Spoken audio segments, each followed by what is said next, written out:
Now, there are some things my friends on one particular side of the aisle don't really want to talk about, like AR-15s and access to them by a 20-year-old, or anybody for that matter.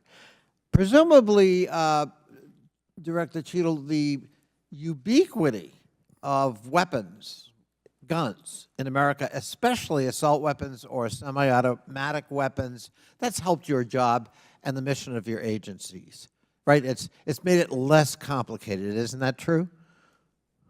I'm sorry, I'm not understanding your question. Real simple. More guns, especially dangerous ones, have made your job protecting people easier. Is that not right? I think from every Director state, Cheatle, this is simple English. More guns, do they make your job more complicated or less complicated in protecting these 36 clients and visiting heads of state and heads of government that come to Washington? I think the Secret Service needs to take into account. I didn't ask that. That they're in. I'm sorry. I asked a simple question, which deserves a simple answer. The ubiquity of guns, dangerous weapons in America, like AR-15s, has that made your job, that is to say the mission of the Secret Service, easier or more difficult?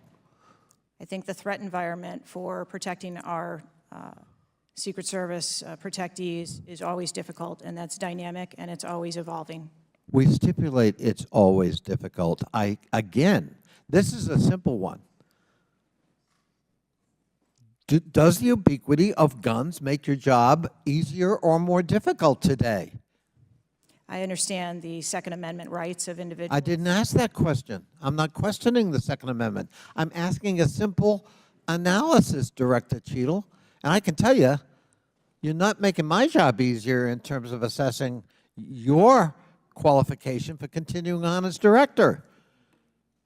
Please answer the question. You're the head of the Secret Service. You're speaking on behalf of 8,000 members who put their lives on the line. We just had a failure by your own admission. Do guns make your job easier or harder?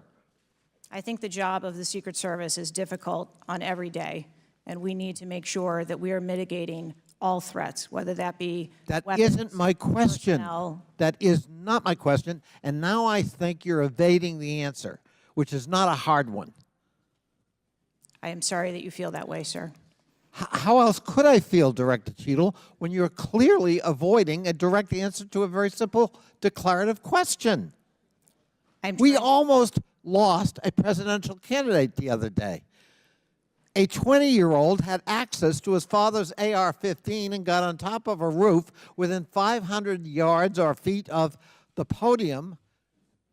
And I'm asking you, did the availability of that AR-15, which is replicated all across America, make your job harder or easier? And you're not willing to answer that question?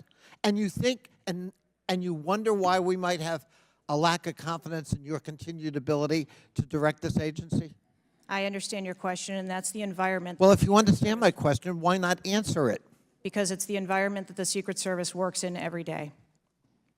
That doesn't tell me anything. That's the environment we work in. I had an attack on my office a year ago. I know a little bit about violence too. He came to kill me. When he couldn't, he beat one of my staffers 8 times with a baseball bat on the head. We live with the threat of violence. But a simple answer from the director of the Secret Service would be helpful. And I'm sorry you've chosen to evade it. I yield back.